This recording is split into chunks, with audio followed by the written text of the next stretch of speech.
In community ecology, if you look at this diagram, there are various species are living in a particular area. यहाँ grasses की species है, ये zebra मरा हुआ है जिसको खाने के लिए इतने सारे predators हैं, ठीक है.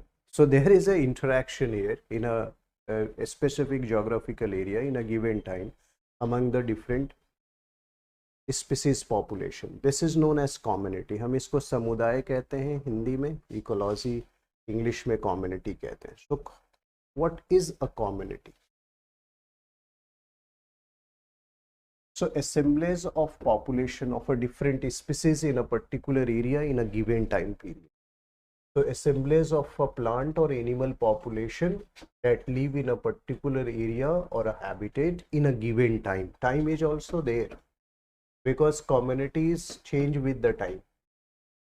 So same condition है कि अगर if you are looking at in 2023 in a specific area, तो यहाँ grasses कितनी है, trees कितनी है, trees में भी किस varieties की trees है, अगर आप स्टडी करते हो, फिर यहाँ किस तरह के बर्ड्स स्पीसीज है, किस तरह का फाउनाज है, एनिमल्स है, तो ये क्या हो गया इस एरिया के अंदर assemblage of different populations of a plant और animals is known as community. हो सकता है ये कम्युनिटी 2030 में बदल जाए, 2035 में चेंज हो जाए, यहाँ दूसरे स्पीसीज भी ग्रो कर जाए, ठीक है, उनके भी पॉपुलेशन साइज इंक्रीज कर जाए. So we can find out the changes along with the time. So community में भी हमें change दिखाई देता है. So community is also a dynamic concept. Community change with the time. इसीलिए succession word है.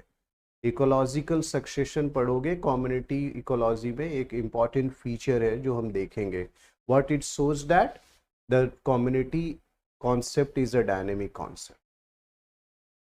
So what I have mentioned that, so community ecology deals with the groups of different kind of population in the area in a given time,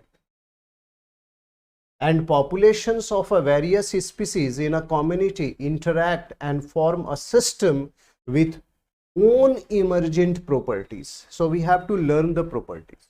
community की properties अलग होती है, क्यों? क्योंकि वहाँ different population एक दूसरे से इंटरैक्ट करते हैं. As a result of that interaction different properties evolve. जैसे हमने कहा म्यूचुअलिज्म, पॉजिटिव इंटरैक्शन, उसमें भी मैंने आपको फैकल्टेटिव और ऑब्लिगेट डिस्कस किया था.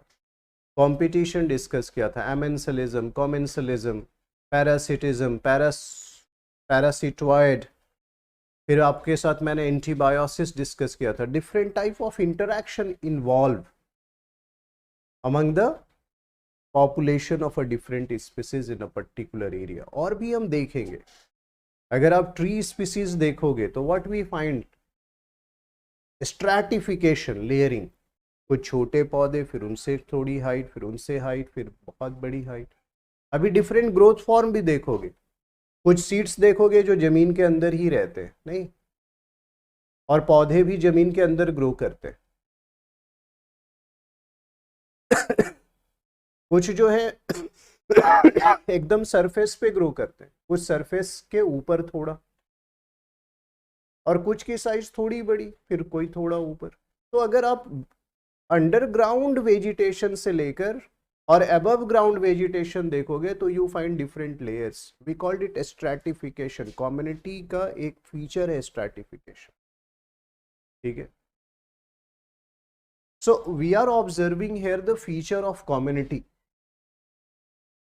Okay, so first you have to understand the difference between population and community. Population की जब बात करते हैं तो एक स्पीसीज की संख्या हम काउंट करते हैं किसी जगह पे, लेकिन जब कम्युनिटी की बात करते हो तो वहाँ एक स्पीसीज नहीं, मल्टीपल स्पीसीज के पॉपुलेशंस होते हैं, ठीक है. Now the natural communities are what? The forest, the grassland, the deserts, the pond, lake, ocean, all these are community. क्योंकि यहाँ पर जब फॉरेस्ट कह रहे हो तो there are varieties of trees are there, ठीक है ना. ट्री की बहुत सारे, वुडी वेजिटेशन है वहाँ, वुडलैंड है. ग्रासलैंड कह रहे हो तो ग्रासेस है वहाँ. तो वुडलैंड को कहते हैं फॉरेस्ट, जहाँ डिफरेंट वेराइटीज ऑफ ट्रीज होती हैं, ग्रासलैंड में डिफरेंट वेराइटीज ऑफ ग्रासेस रहते हैं। पॉन्ड जब कहते हो तो फ्रेश वाटर की बात करते हो आप, एक्वेटिक इकोसिस्टम। अब उसमें अलग अलग कम्युनिटीज रहती हैं, वहाँ फाइटोप्लैंक्टन भी होते हैं, जूप्लैंक्टन भी होते हैं, हाइड्रोफाइट्स भी होते हैं, ठीक है। वहाँ ऐसे एनिमल्स होते हैं जो फ्री फ्लोटिंग होते हैं, ऐसे एनिमल होते हैं जो एक्टिव स्विमर होते हैं, ऐसे एनिमल होते हैं जो पॉन्ड में नीचे होते हैं, सरफेस के ऊपर बॉटम ड्वेलर्स होते हैं, ठीक है। So there are variety of species are living in a pond, like in lakes or in ocean also. So these are the natural community. So as per definition, a community must include only living entities of an area. Community study करते हैं जब ecology में, तो हम किसी particular area में given time period में we are learning the biotic component of that area. तो कम्युनिटी में तुम किसको स्टडी करते हो? Only the biotic component. अब जब अबायोटिक कंपोनेंट को भी ऐड कर लोगे तो कम्युनिटी नहीं रहेगा, उसकी हायरार्की बढ़ेगी, उसे इकोसिस्टम कहेंगे। उसे क्या बोलेंगे? इकोसिस्टम। हायरार्की में वो ऊपर है कम्युनिटी से। तो मैंने लिखा भी है यहाँ कि इफ नॉन लिविंग और the abiotic factors together with the living और the biotic entities are also considered, then we called it a ecosystem rather than community.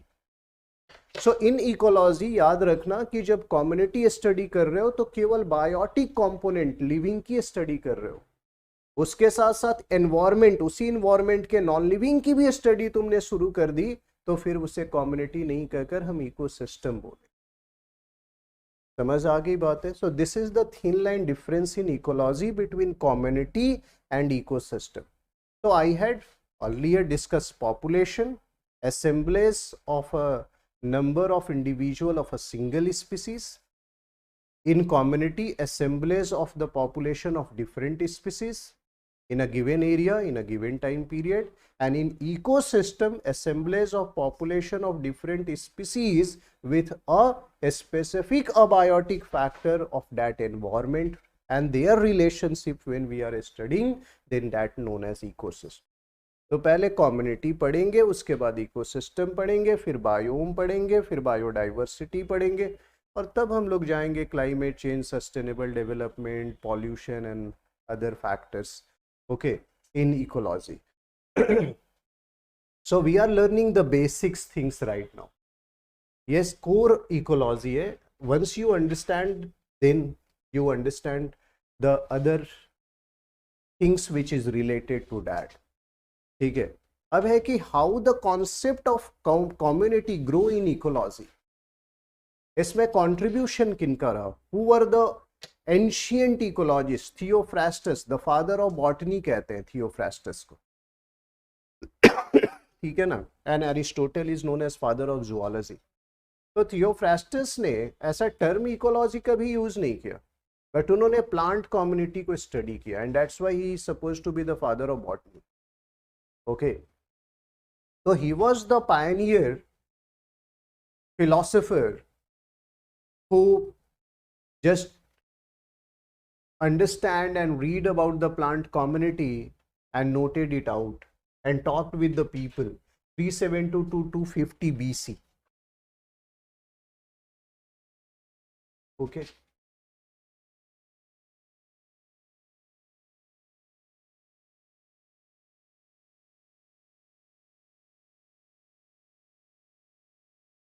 So one of the ancient scholar who has contributed initially in the field of ecology, if you traced back in the ancient time, okay, then ग्रिशबैक।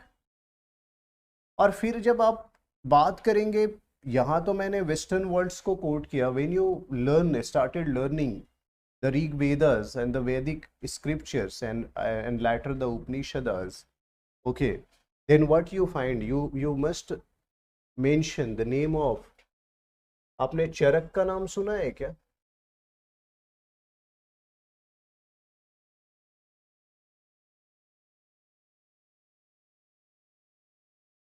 Charak Samhita, it is the compilation, here he talk about medicinal plants,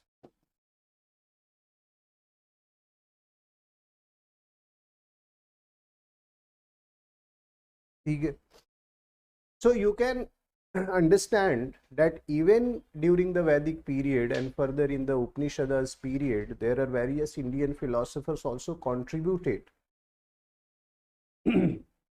okay, in ecology, because they also talk about the biotic community in this region. Okay, so you may quote there, आप quote कर सकते हैं. आप जब पढ़ते हो history तो आप ये भी पढ़ते हो कि उस समय एनिमल डोमेस्टिकेशन क्या करता था. ठीक है, किस तरह के जानवर पाले जाते थे. आप वैदिक कल्चर में पढ़ते हो तो आप पहले भी बताया होगा या आपने सुना भी होगा कि वैदिक कल्चर में लड़ाइयाँ गाय के लिए हुई. Cattle is a major resources. ठीक है, तो अभी इसका मतलब है कि उसके ऊपर इम्फेसिस थी और एग्रीगेरियन सोसाइटी था. कैटल बहुत इंपॉर्टेंट होता था, लोग डोमेस्टिकेशन भी करते थे, यानी बायोटिक कम्युनिटी के प्रिजर्वेशन और कंजर्वेशन की स्ट्रैटेजीज थी तब भी. And the people are giving respect to them. और अगर आप डॉग्स के बारे में देखेंगे, हॉर्स के बारे में देखेंगे, तो उनकी भी हिस्ट्रीज बहुत पुरानी है. ठीक है ना. तो जब मैं वेस्टर्न वर्ल्ड की बात कर रहा हूँ, because theoretically what the question arises, but when you are writing an essay somewhere, तो फिर ओपिनियन अलग होते हैं या लिखने का तरीका भी अलग होता है. ऐसे में आप केवल ये थ्योरेटिकल नहीं, आप you can write down and you can trace the histories. तो आपकी शुरुआत किसी एनेक्डोट, किसी स्टोरीज, किसी कोटेशन से हो सकती है. तो इसलिए उसके लिए सोचना थोड़ा ब्रॉडर होता है, उसके डिमेंशन ब्रॉड होते हैं. We are learning here subject ecologies, so we are limit our dimensions.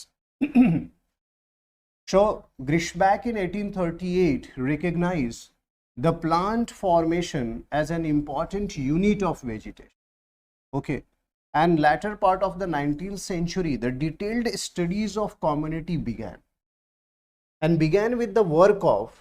अब ये किसके काम से शुरू हुआ वो भी इंटरेस्टिंगली आप देखेंगे, तो ये काम था कार्ल मॉबियस का.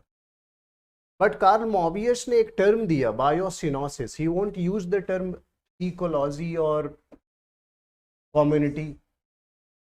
इन्होंने क्या वर्ड यूज किया, बायोसिनोसिस. अब इस पे भी कोई ऑब्जेक्टिव क्वेश्चंस आ चुके हैं पहले कि who use the term biocoenosis at the place of community.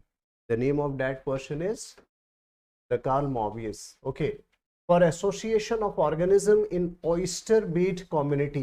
oyster से पर्ल बनते हैं, मैंने आपको बताया, is a mollusk. तो उन्होंने oyster bed community की स्टडी की, लेकिन उसके लिए टर्म क्या दिया, बायोसिनोसिस. उन्होंने कम्युनिटी वर्ड नहीं यूज किया. तो यहाँ से कम्युनिटी इकोलॉजी का थोड़ा ज़्यादा डेवलपमेंट हुआ in the 19th century. 1902 the Schroter and Kirchner introduced the term synecology, referring to the plant species, okay, on the ocean bottom as an association or a community. इन्होंने क्या, इन्होंने फिर community word use नहीं किया. क्या use किया, synecology. When they are studying the ocean bottom community. तो तुमने क्या देखा कि डिफरेंट एजेस में, डिफरेंट एराज के अंदर अलग अलग इकोलॉजिस्ट या साइंटिस्ट ने डिफरेंट टर्म यूज किए. Further 5 school of thoughts develop हुए. यूएस के इकोलॉजिस्ट अलग, जिन्होंने अलग कम्युनिटी को डिफाइन किया, अलग दायरे में पढ़ा. उसी तरह से यूके के इकोलॉजिस्ट एक अलग स्कूल ऑफ थॉट्स डेवलप हुआ, उन्होंने कम्युनिटी स्टडी की. फिर यूरोप के अदर कंट्रीज़ में, स्वीडन में, जर्मनी में, फ्रांस में, इटली में, यहाँ पर स्टडी स्टार्ट हुई. इस तरह से 5 डिफरेंट ब्रांचेज. फर्दर रशिया में भी डेवलप हुआ, इकोलॉजिस्ट का एक group he started learning the community. So 5 different school of thoughts develop later on in different part of the world. India's में who is suppose to be the father of ecology, मैंने बताया था, Ramdev Mishra. He initiated the branch of ecology in BHU. and he started that, he stabilized the branch. And when you look at, this is the last topic for the day, community characteristics. Community का character पढ़ोगे तो वहां ये characters दिखाई देंगे. Some species diversity you find, because what is the community? Assemblies of different population, okay, of animal or plant. So तुम क्या देखोगे when you are learning community, अगर किसी एरिया में चले जाओ, वहां community study स्टार्ट करोगे, you find the species richness. Okay, there are different kind of species are present there, microorganism or plants or animals, because in community we are learning the biotic component. Getting my point? So what I have mentioned here, that community differ in their species richness.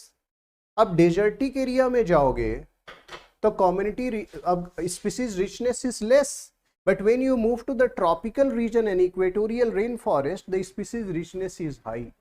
When you move to the coral region, in the coral reef, the species richness is high because productivity of the environment is high.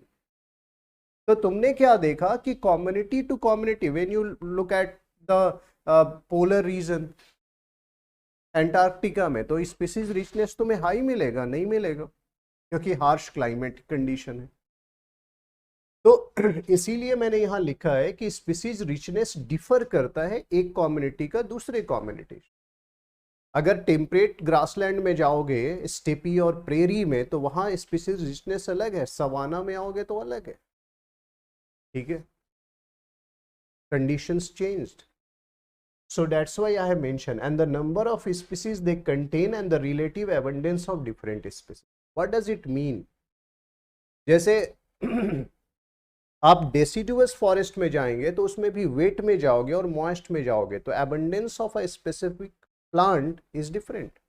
Dry deciduous area में जाओगे तो तुम्हें पलास के पेड़ ज्यादा संख्या में दिखाई देंगे, खैर के पेड़ ज्यादा संख्या में दिखाई देंगे. ठीक है ना? क्यों? क्योंकि उनका नंबर एबंडेंट होता है, क्योंकि उनके लिए ज्यादा कॉन्ड्यूसिव है. लेकिन वही वेट में जाओगे तो टिक का पौधा मिलेगा आपको, सागवान के पौधे, शखुआ का पौधा ज्यादा मिलेगा, क्योंकि दैट नीड मोर मॉइस्चर. जब हम कोनीफेरस प्लांट की बात कर रहे हैं, कोनीफेरस फॉरेस्ट, तो वहां एबंडेंस किसका है? स्प्रूस, फाइन, ऐसे पौधों का है जो कि कॉनिकल शेप के हैं. उन पौधे का एबंडेंस यानी नंबर ज्यादा होगा, ऑब्वियसली ज्यादा होगा. ठीक है, तो मैंने क्या लिखा है कि relative abundance of different species. हम ये भी देखते हैं कि किसी कम्युनिटी में कौन सी स्पीसीज जो है उसकी संख्या ज्यादा है. आप नॉर्थ ईस्टर्न रीजन में कई एरिया में चले जाइए, वहां बैम्बूज प्लांट की डेंसिटी ज्यादा है. ठीक है, variety of bamboos are there. तो रिलेटिव एबंडेंस किसका हो गया? वहां ग्रासेस भी हैं, अदर श्रब्स भी है, बट मेजर श्रब्स अभी का तो क्या है कि बैम्बूज को ट्री से हटा दिया है, ग्रासेस में डाल दिया. क्यों? क्योंकि अब लोग काट सकते हैं, बेच सकते हैं. ट्री के लिए फॉरेस्ट डिपार्टमेंट से परमिशन लेना है, तो इकोनॉमिक एक्टिविटीज लोग रेज कर सकते हैं, इसलिए गवर्नमेंट ने उसको ग्रास की कैटेगरीज में कर दिया. तो वहां और भी स्पीसीज ऑफ ग्रासेस और श्रब्स है ना, बट रिलेटिव एबंडेंस किसकी है? तो कम्युनिटी में दो बातें मैंने बताई. पहला कि कम्युनिटी टू कम्युनिटी स्पीसीज का रिचनेस वेरी करता है, यानी size of species, number of species can vary because the conditions, the environmental condition में change. Second, in a specific community the relative abundance of a single species may be large, और कोई species की संख्या कम हो सकती है. ठीक है, तो ये मैंने पहला पॉइंट मेंशन किया, that is species diversity. Second, growth form and structure. अभी मैंने कहा, इसको डिटेल पढ़ेंगे. क्या कि कोई प्लांट को देखो, तो मैंने अभी बताया कि कुछ प्लांट्स की शीट्स ग्रो करती हैं अंडरग्राउंड, डीप, 1-1.5 मीटर नीचे, और कोई होती हैं जो सरफेस के क्लोज, कोई सरफेस के ऊपर, कोई सरफेस से 1 मीटर ऊपर, कोई 1.5 मीटर ऊपर, कोई 2 मीटर ऊपर, कोई 10 मीटर ऊपर. This is known as growth form. What it is known as? growth form. The size of a different species is varying. तो आलू ट्यूबर है, आलू is a stem but grow inside. It is a modification. Carrot देखिए, नहीं, ginger देखिए, turmeric देखिए, तो बहुत सारी ऐसी स्पीसीज है जो अंडरग्राउंड, कॉर्न देखिए, स्वीट पोटैटो देखिए, नहीं, टर्निप देखिए, तो ये कहाँ ग्रो करते हैं? और ग्राउंडनट, मूंगफली नीचे ही ग्रो करता है ना। तो हमने क्या देखा, बहुत सारे प्लांट, लेकिन अगर आप यूकेलिप्टस देखेंगे, अच्छा मूंगफली जमीन के नीचे नहीं इतना, चलो डोमिनेंस देखिए, what is the meaning of dominance? In each community all the species are not equally important. Only few species exert a major control and influence. उसे हम कहते हैं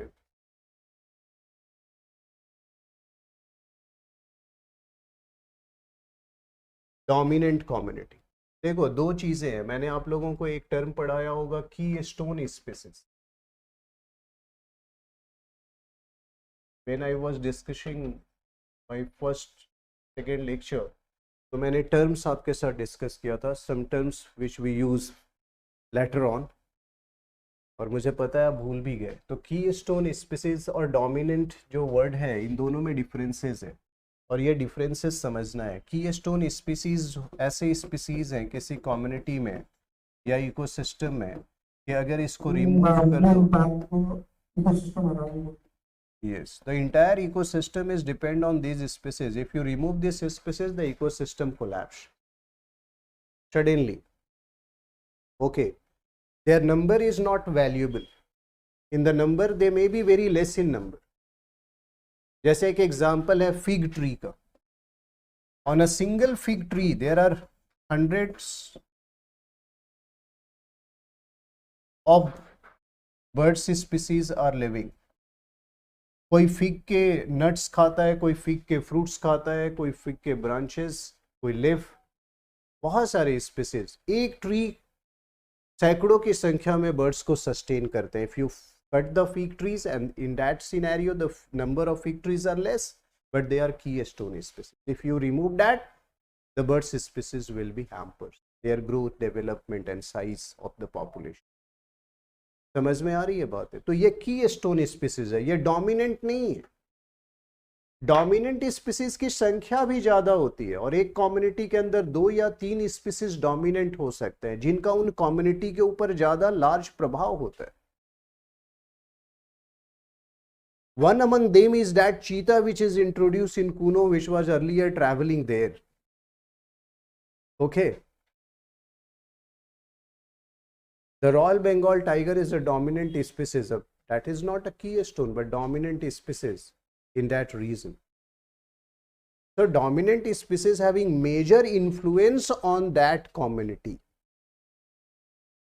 तो keystone और dominant word में differences आपको समझना है. Next है succession. Replacement of one community by another community with the time at a place is known as succession. जैसे डिटेल पढ़ेंगे, यहाँ बैरन एरिया है आज, और कुछ सालों बाद नेचुरली वहाँ पर ये ड्रॉप डिसइंटीग्रेट हुआ, थोड़ा सॉइल बना, तो इस पे लाइकेन और मॉसेस ग्रो कर गए कुछ साल बाद. तो वहाँ नेचुरली एक नया कम्युनिटी आ गया, पहले तो कुछ भी नहीं था. लाइकेन मॉसेस ने अपने बॉडी से केमिकल सिक्रीशन किया, रॉक को और ब्रेक किया, सॉइल थोड़ा और थिक किया, तो ग्रासेस ग्रो कर गए. तो replacement of the lichen and mosses, lichen mosses dead नहीं हो गए, बट डोमिनेंट वहां स्पीसीज ग्रासेस ग्रो कर गई, क्योंकि थिक हो गया सॉइल, थोड़ा सा उनके लिए न्यूट्रिएंट मिल गया, तो रिप्लेस हो गई कम्युनिटी उसी सेम जगह पे कुछ समय के बाद. This process is known as succession. तो आज जो तुम स्टेबलाइज क्लाइमेक्स फॉरेस्ट कम्युनिटी या ग्रासलैंड देख रहे हो, ये एक दिन में नहीं ग्रो हुआ होगा, ये कई सैकड़ों सालों के बाद हुआ होगा, as a result of ecological succession हुआ है. अल्टीमेटली जो स्पीसीज अपने आप को उस इन्वायरमेंट में स्टेबलाइज कर लंबे समय तक रहती है, हम उसे क्लाइमेक्स कम्युनिटी कहते हैं. और किसी बैरन एरिया में जो पहली कम्युनिटी अराइव होती है, हम उसे पायनियर कम्युनिटी कहते हैं. So I will discuss in detail the ecological succession, so don't worry. Now the trophic structure. Trophic structure means food structure. In community, there are different species are living and few are herbivores, few are carnivores. तो हम arrange करते हैं according to the nutrition and food, हम उसे कहते हैं trophic structure. जैसे plant are autotrophs, वो अपना भोजन खुद बना लेते हैं. They are known as producer of an community. वो प्रोड्यूसर है क्योंकि वो लाइट लेंगे और CO2 H2O लेंगे और वो फूड बना लेंगे. वो डिपेंडेंट नहीं है किसी के ऊपर. But herbivores are dependent on plant vegetation. They took the nutrition from plant. Okay, they are not autotrophs, they are heterotrophs, but they are vegetarian, they are herbivores. And when you look at the carnivores, in carnivores there are various carnivores. ठीक है ना, एक carnivores है तो herbivores को खा रहा है.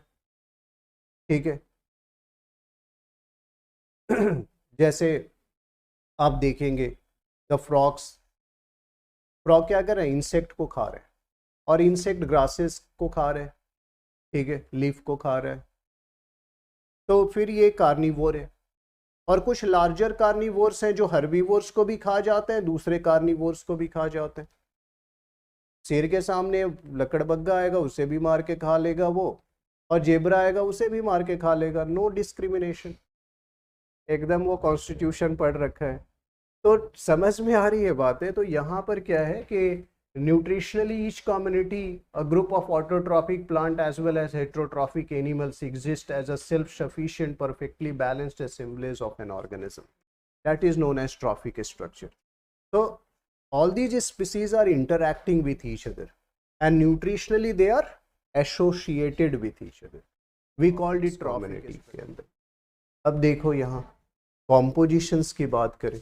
मैंने अभी क्या डिस्कस किया, स्पेशल फीचर ऑफ कम्युनिटी.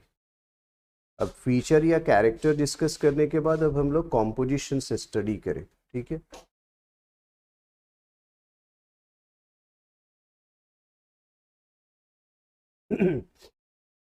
अभी अभी मैंने आपको समझाया था या अभी डिस्कस किया कि कम्युनिटी की साइज वेरी कर सकती है.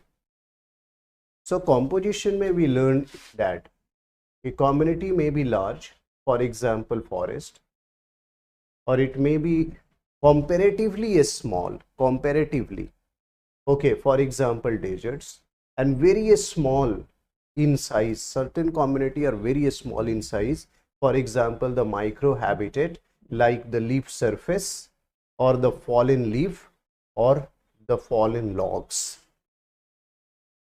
That is a microhabitat. Okay, that is a microhabitat. Here I had given an example of a bark of a tree. ठीक है ना, bark of a tree. इसके ऊपर फंगल और लाइकन्स ग्रोथ है. That is a microhabitat. एक छोटे से एरिया में ही कई सारे ऑर्गेनिज्म डिस्ट्रीब्यूटेड है. ठीक है. तो एक ट्री, एक लीफ भी माइक्रोहैबिटेट है जहां लॉट्स ऑफ माइक्रो ऑर्गेनिज्म में grow. Okay, so this is an example of, this bark is an example of the microhabitat. A single leaf is an example of microhabitat. So we had an example on the planet Earth. There is a diversity of community. The sizes may be fluctuating. We called it, we learn it under the composition. So you should keep in mind that community size may vary in a given area. Okay, वो community size very कर सकता है एक area के अंदर. अब आप क्या देखेंगे, मैंने अभी आपसे कहा कि जब हम कम्युनिटी नॉमेनक्लेचर देखते हैं, so in few community one species is quite dominant. उनके नंबर बहुत ज़्यादा होंगे, उनकी संख्या ज़्यादा होगी. तो कई बार हमने क्या देखा है कि कम्युनिटी के नेम भी उन्हीं के ऊपर होते हैं. तो यहाँ देखोगे each community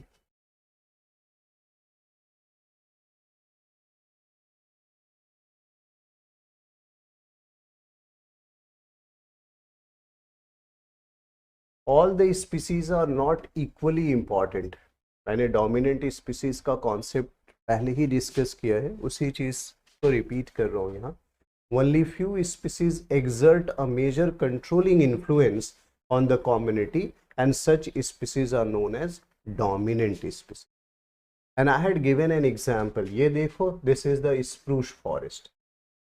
Okay. So spruce forest community. देखो coniferous trees हैं. इंडिया में हिमालयन बेल्ट्स में मिलेंगे. In a cool temperate regions. Okay.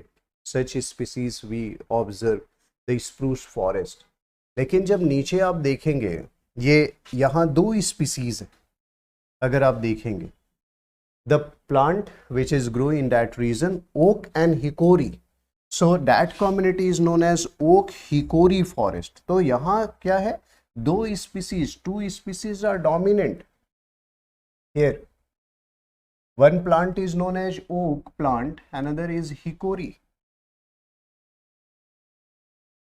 So here you find that there are two species, those who are dominant. तो कहीं पर multiple species भी dominant हो सकती है, more than one species dominant हो सकते हैं, और कहीं कहीं एक ही स्पीसीज का बहुत इन्फ्लुएंस लार्ज होता है कम्युनिटी के ऊपर. So we can observe such kind of fluctuation in a particular areas.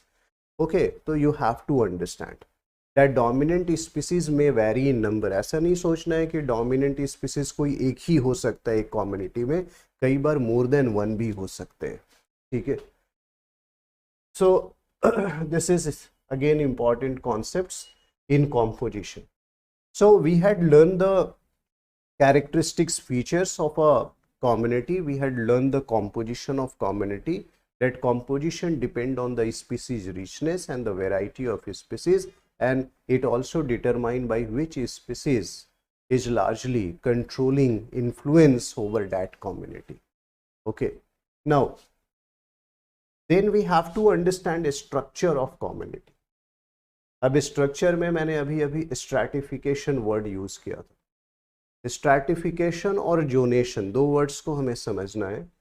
ठीक है. मैंने कहा कि जो मॉडर्न इकोलॉजिस्ट हैं और जो मॉडर्न टेक्स्ट बुक है वो स्ट्रैटिफिकेशन और जोनेशंस जो है वर्ड स्ट्रैटिफिकेशन ही यूज करते हैं वो.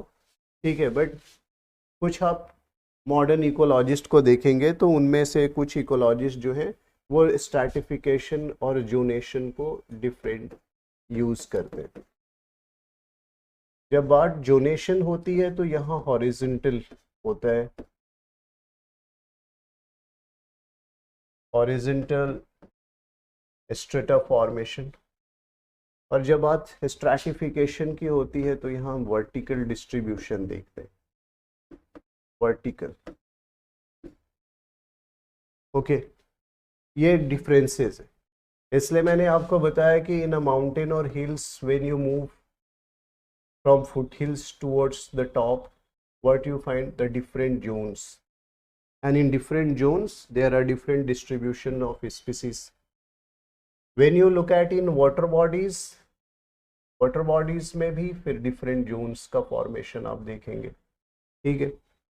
तो यहाँ क्या आपने देखा, horizontally different species along with the height. Here light is penetrated in that regions, not in that region, so due to the penetration of light a different zones creates. Okay.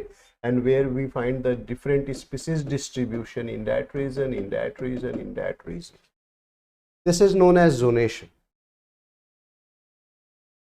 पर मैंने क्या कहा कि सिनोनिमसली भी use होता है. कई text book में आपको जोनेशन वर्ड न लेकर स्ट्रैटिफिकेशन ही लेकर the pond stratification, the hill stratification, तो कंफ्यूज नहीं होना उसके लिए भी. लेकिन इनलाइन डिफरेंसेस है दोनों वर्ड्स के अंदर. ठीक है. So what I have mentioned that in stratification both the life and growth forms. Growth forms मैंने अभी बताया आपको कि कम्युनिटी के अंदर डिफरेंट हाइट्स देखोगे वेजिटेशंस के अंदर. ठीक है. कुछ सब सरफेस भी ग्रो करते. तो मैंने क्या बताया यहाँ कि both the life and growth forms of plants emphasise height, and a plant community conveys difference in the height और स्ट्रैटिफिकेशन ऑफ द कंपोनेंट्स. तो प्लांट की हाइट में आपको डिफरेंसेस दिखाई देते हैं, ऑब्वियसली दिखाई देंगे. and generally the plants having the different heights. Some are smaller, some are taller. Herbs and grasses are very small in size, while the shrubs and trees are larger, longer, taller in appearances and size. Morphological appearance आप देखेंगे. अब यहाँ लिखा है कि when you move to the tropical forest is a kind of a community. Forest community है. Forest के अंदर एक टाइप है tropical, because this forest can grow only in a high temperature area where humidity is high. Okay, so this is the conditions. Precipitation, it also required a higher precipitation in comparison to the other. So characterized typically by a marked vertical stratification. तो यहाँ आपको clear cut strata दिखाई देगा. ठीक है, कैसे दिखाई देगा? नीचे देखो डायग्राम्स तो आपको समझ में आएगा. This is, so now when you look at, there are 3 different line I had demarcated. तो यहाँ आप देखेंगे, इसके नीचे आप देखेंगे there is a grasses, and then what you find, the herbs, then you find the shrubs, and then you find the tall trees.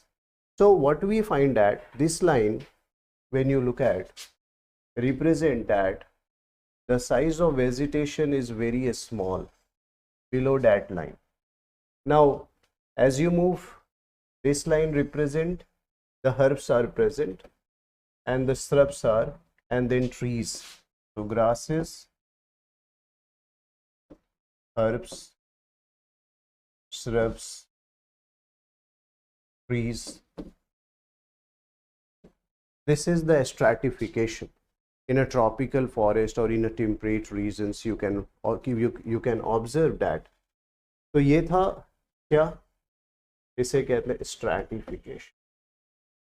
Stratification is again a very important structure. हम लोग क्या पढ़ रहे हैं? Structure of community. If a short notes appear on a structure of community, you have to write it. आपको दिखाना होगा, and you have to draw this. आपको ये बनाना भी होगा. Simple. Okay. Now, but in aquatic community, when you look at, this is the aquatic community. So we find what? We find different zones. Okay. So let's understand here. If you look at, this is the bank. ये एक pond है, lake है, whatever भी. अब यहाँ से आप देखते हैं this zone. Okay. It is known as littoral. What it is known as? Littoral. Now when you come across this, after इसके इधर आएंगे, this is known as limnatic. इसे क्या बोलते हैं? Limnatic. So from the coast or the bank, when the water is shallow, it is known as littoral zone. ठीक है ना? और यहाँ वाटर फ्लो करता है, देन लिम्नेटिक. ओके. और नीचे यहाँ देखिए प्रोफंडल. इसको क्या बोलते हैं? प्रोफंडल. तो कितने रीजन दिखाई दिए? Littoral. You must remember this name. Okay. Littoral, then limnetic, then profundal. ये तो रीजन हो गया. ये शैलो वाटर है, यहाँ डेप्थ है. ये when you move inside, then it is known as profundal. तो अभी आपने देखा. अब देखो लाइट के पेनिट्रेशन के according, if in the daytime the light is penetrated in this region known as euphotic or photic zone. ठीक है, इसे हम यूफोटिक या फोटिक जोन कहते हैं. यहाँ तक लाइट पहुँचता है. इस रीजन में लाइट नहीं पहुँच रहा है, इसे क्या कहते हैं? Aphotic. A means no, aphotic. ठीक है, तो यहाँ अफोटिक लिखा है, यहाँ फोटिक या यूफोटिक लिखा है. ठीक है, मीन्स यहाँ लाइट पहुँचती है. तो लाइट जहाँ पहुँचेगी वहाँ मैंने क्या कहा? फाइटोप्लैंक्टन्स और प्लांट्स ग्रो करेंगे. हाइड्रोफाइट्स कहाँ ग्रो कर सकते हैं? जहाँ लाइट पहुंचेंगी। या फाइटोप्लैंक्टन्स कहाँ ग्रो करेंगे? एल्गल ग्रोथ कहाँ होगा? जहाँ लाइट होगी, because for the growth of algae, okay, the light is required because algae can photosynthesize. तो जब लाइट ही नहीं पहुंचेगी तो एल्गल ग्रोथ नहीं होगा, फोटोसिंथेसिस नहीं होगा, न्यूट्रिशन नहीं मिलेगा, वो डाई करेंगे, स्टारवेशन होगा। ठीक है, अब देखो, ये तो हो गया लाइट के आधार पे। अब क्या होता है? लिम्नियन मीन्स वाटर बॉडी। अब ये जो है रीजन जहां तक लाइट पहुंच रही है, वहां पर जो ग्रोथ और न्यूट्रिशन होगा वो डिफरेंट होगा। अच्छा, ये सरफेस थोड़ा वार्म भी होगा बिकॉज लाइट के कारण ये रीजन वार्म होगा। Upper surface known as epilimnion, उसे हम कहते हैं epilimnion. We use the water body के लिए लिम्नियन वर्ड यूज करते हैं। और जो इंटीरियर होगा ये कूल सरफेस होगा बिकॉज लाइट यहां तो आएगी ही नहीं कभी। इसको कहते हैं hypolimnion. Hypo means below, epi means above. तो ये अपर सरफेस है ईपी लिम्नियन, ये लोअर सरफेस है हाइपोलिम्नियन। अब क्या होगा, यहां टेम्परेचर ज्यादा है, ठीक है, यहां टेम्परेचर कम है, वाटर में सर्कुलेशन स्टार्ट हो जाता है। जो डीप वाटर बॉडीज होंगे like pond, lakes, ocean, sea, वहां क्या देखोगे, देर इज अब टेम्परेचर डिफरेंस होने के कारण एक ग्रेडियंट क्रिएट हो गया। अपर सरफेस पे हाई टेम्परेचर, लोअर सरफेस पे लो टेम्परेचर। तो आपको पता है ना, temperature high to low transfer होता है। तो स्टार्टेड इंटरमिक्सिंग, टेम्परेचर जो डिस्ट्रीब्यूशन में फ्लक्चुएशन आया उसके कारण क्या हो गया, हीट का ट्रांसफर स्टार्ट होता है। हीट का ट्रांसफर स्टार्ट कैसे होगा, वाटर मॉलिक्यूल वार्म है, they started moving and the heat started transferring. उसके कारण न्यूट्रिशनल ट्रांसफर भी होगा। वाटर जब मूव करेंगे, ठीक है, और ये कैसा होगा, वर्टिकल मूवमेंट, यानी ऊपर से नीचे, नीचे से ऊपर, ऐसा हीट का ट्रांसफर होना स्टार्ट हो जाएगा। तो जहां हीट का ट्रांसफर होता है जिस रीजन में, हम उसे थर्मोक्लाइन रीजन कहते हैं। अभी तुम क्या देखोगे कि इस रीजन में अगर टेम्परेचर मेजर कर रहे हो तो टेम्परेचर हाई है, जैसे ही इस रीजन में आओगे टेम्परेचर सडन लो हो जाएगा, और यहाँ लो ही रहेगा हाइपोलिम्नियन में, क्योंकि यहाँ तो कभी भी टेम्परेचर हाई नहीं होगा, यहाँ हमेशा लो ही होगा, लाइट कभी नहीं पहुंचेगी। तो जहां से, जिस बाउंड्री से अचानक टेम्परेचर सडन डिक्लाइन करता है, हम उस रीजन को थर्मोक्लाइन कहते हैं। तो यहां पर आपको क्या दिखाई देगा कि यहाँ मिक्सिंग ऑफ वाटर भी होती है, ठीक है ना। In the thermocline region what you find, there is a mixing of water. Why? Because इस जोन के ऊपर टेम्परेचर अलग है, इस जोन के नीचे टेम्परेचर अलग है। Due to this mixing of water, nutrient mixing भी होगा। नीचे के न्यूट्रिएंट ऊपर आएंगे, ऊपर के न्यूट्रिएंट नीचे आएंगे। तो मैंने आपको ओशिनोग्राफी में कॉन्सेप्ट बताया था, अप वेलिंग एंड डाउन वेलिंग, ये ऐसे ही होता है, ठीक है ना। तो आप मूवमेंट देखोगे यहाँ। तो एक्वेटिक इकोसिस्टम में जब हम मूव करते हैं तो डिफरेंट जोन्स क्रिएट होते हैं। We have to understand this zonation. It is an again a structure of a community. It we learns this in structure. तो यहाँ मैंने आपको एक्वेटिक सिस्टम्स भी बताए, तो मैंने आपको स्ट्रैटिफिकेशन और इसमें डिफरेंसेस बताए।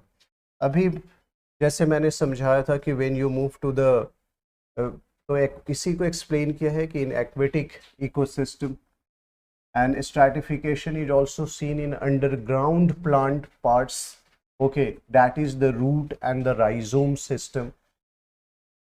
भी मैंने बताया कि अगर आप देखेंगे बल्ब कहाँ ग्रो करता है, नीचे। राइजोम्स कहाँ ग्रो करते हैं, नीचे। हल्दी कहाँ ग्रो करता है, अदरक कहाँ ग्रो करता है, जमीन के नीचे।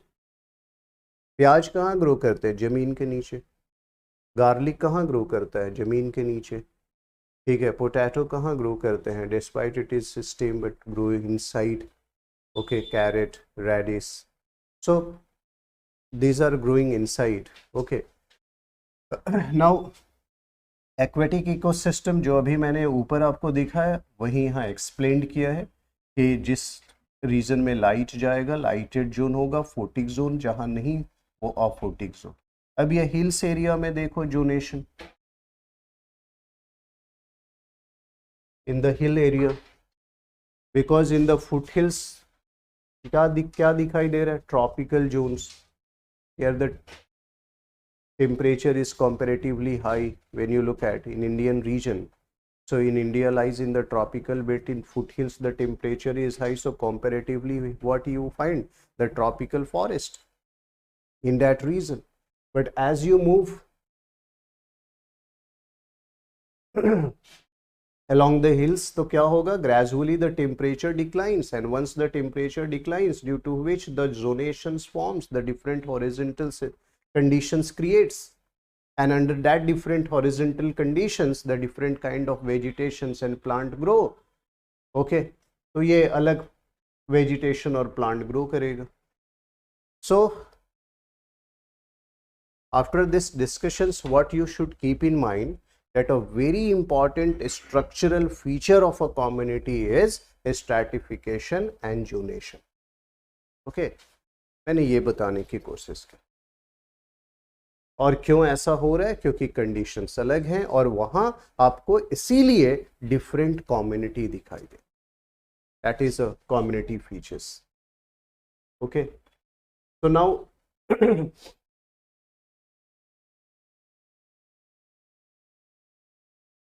अब हमने जो इतने सारे कैरेक्टर्स पढ़े और फीचर्स पढ़ा, तो उस फीचर्स या कैरेक्टर्स को किस बेसिस पर डिस्क्राइब्स करते, उसको डिस्क्राइब करने के दो बेसिस हैं इकोलॉजिस्ट के पास. एक को कहते हैं एनालिटिकल कैरेक्टर्स, जो आज मैं डिस्कस करूंगा, और दूसरे को कहते हैं सिंथेटिक कैरेक्टर्स. अब एनालिटिकल कैरेक्टर्स भी दो तरह के होते हैं. क्वांटिटेटिव, हम उसमें क्वांटिटेटिव फीचर्स को देखते हैं जिसे हम काउंट कर सकते हैं, that is quantitative feature. You can count density, you can count frequency, आप मेजर्स कर सकते हैं. तो you can count and measures. Okay, so that is known as quantitative analysis. और दूसरा है qualitative. Qualitative you can not count. Okay, so analytical characters are of two types, quantitative and qualitative, on the basis of which what these are the characters used to describe a community. ये character हैं जिसके आधार पे आप community को describe करते हो. Synthetic के अंदर तीन पढ़ेंगे, तीन चार, presence and Constance, fidelity, dominance, और कुछ अदर कैरेक्टर्स भी होते हैं जो डिटरमाइन करते हैं कम्युनिटी स्ट्रक्चर्स को. तो ये डिटेल्स नहीं पढ़ना है, बेसिक्स आइडिया जान. अब हम इसको वन बाय वन समझने की कोशिश करेंगे कि क्वांटिटेटिव कैरेक्टर्स को कैसे यूज किया जाता है to understand the community structure. ठीक है, क्या क्या ऐसा क्वांटिटेटिव टेक्निक्स है या कैरेक्टर्स है on the basis of which we can understand better the structure of a community. तो उसमें कुछ खास क्वांटिटेटिव कैरेक्टर्स हैं. क्या है वो है frequency, density, abundance, cover, as well as the basal areas. Okay, वो ये है. तो वन बाय वन थोड़ी थोड़ी बात है. फ्रीक्वेंसी क्या है? It is a number of sampling units as percentage in which a particular species occur. ठीक है, तो क्या लिखा, नंबर ऑफ सैम्पलिंग यूनिट. एक एरिया की स्टडी कर रहे हो, if this is a larger area and if this is a sampling unit, आपने इस एरिया को इस तरह से डिवाइड कर दिया, तो क्या लिखा है कि it is a number of sampling units as percentage in which particular species occurs. Okay, so this is one unit, this is another unit, this is okay. If you can divide this, so this comes under frequency. इसको हम frequency कहते हैं. number of sampling units की बात कर रहे हैं. ठीक है, जिसमें कि स्पीसीज रहते हैं. तो हम यहाँ देख लेंगे कि कितने सारे स्पीसीज है, what is the distribution and richness and diversity of species. on the basis of which we can find out the structure of a community. So frequency is one quantitative character on the basis of which we can understand the structure of a community. Another is density.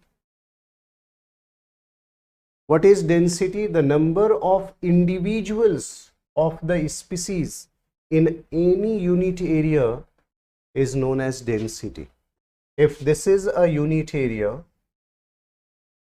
here, if there is a species, there are two species, because assemblage of a species is known as community. ऐसा तो है नहीं कि एक ही species होगी, यहाँ 2, 3, 4 species भी हो सकते हैं, ठीक है, एक ही एरिया के अंदर. अब आपने क्या देखा, ब्लैक 4 है, रेड 3 है, पर्पल 2 है ना. तो डेंसिटी किसकी ज़्यादा है उस यूनिट एरिया में? बोला ब्लैक की ज़्यादा है, क्योंकि number of individuals in a given unit which species individual are more in number, तो बोला ब्लैक वाले ज़्यादा नंबर में, तो इनकी डेंसिटी हाई है. Getting my point? So you can, through density you can also determine what the structure of a community, and you can find out by doing the sampling. Okay, now another feature is what? Abundance. What is abundance? Well, this is the number of individuals of any species per sampling unit of occurrence. अगर मैं यहाँ एक बड़ा area ले लिया और ये sampling unit, तो हर यूनिट में कौन से स्पीसीज के इंडिविजुअल्स ज़्यादा नंबर में हैं ये हम पता कर सकते हैं. यहाँ पर अगर इसी तरह से स्पीसीज डिस्ट्रीब्यूशन है तो ब्लैक वाला ज़्यादा है इस एरिया में कि पर्पल ज़्यादा है कि रेड ज़्यादा है, वी कैन फाइंड आउट, पता लगा सकते हैं. और जब हम ऐसे यूनिट वाइज पता लगा लेंगे तो फिर बाद में हम एक कंक्लूजन निकाल सकते हैं कि इस ओवरऑल एरियाज में किस स्पीसीज का रिचनेस ज़्यादा है, डोमिनेंस ज़्यादा है, abundance. Getting my point? Yes और no? So this is the way we can calculate and we can find out what the structure of a community. Now the next one is cover.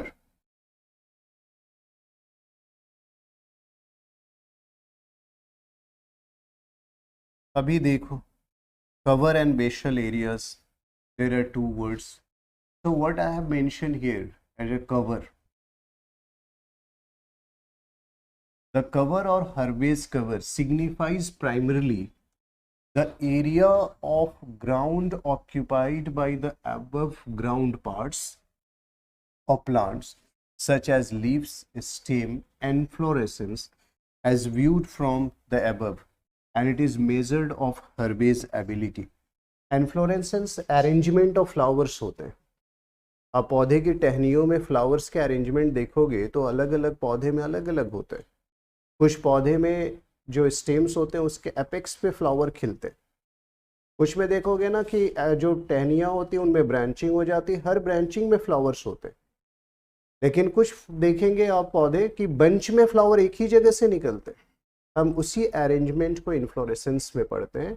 तो आपको technical botany में नहीं जाना, नहीं पूछेगा inflorescence क्या है, बट आपसे ये क्या मैंने कहा कि when you look at the plants, देखो कवर्स किसे कहते हैं. मैंने क्या लिखा कवर में, क्या सिग्निफाइज कर रहा है? Primarily the area of ground occupied by the above ground parts. Say for example, if you are observing that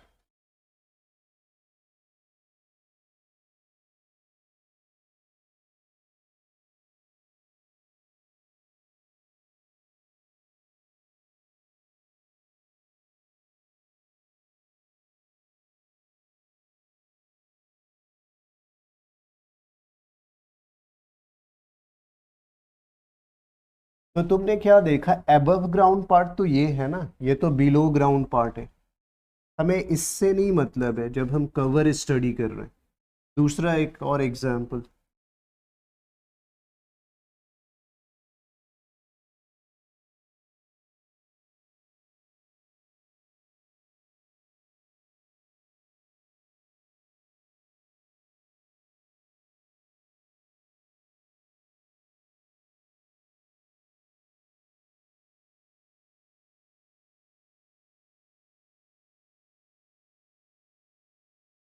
तो देखो, जब हम कवर की बात करेंगे या हर्बेस कवर की बात करेंगे तो we are talking about this area, we are talking about this area, this is the cover, this much area is occupied by this herbage.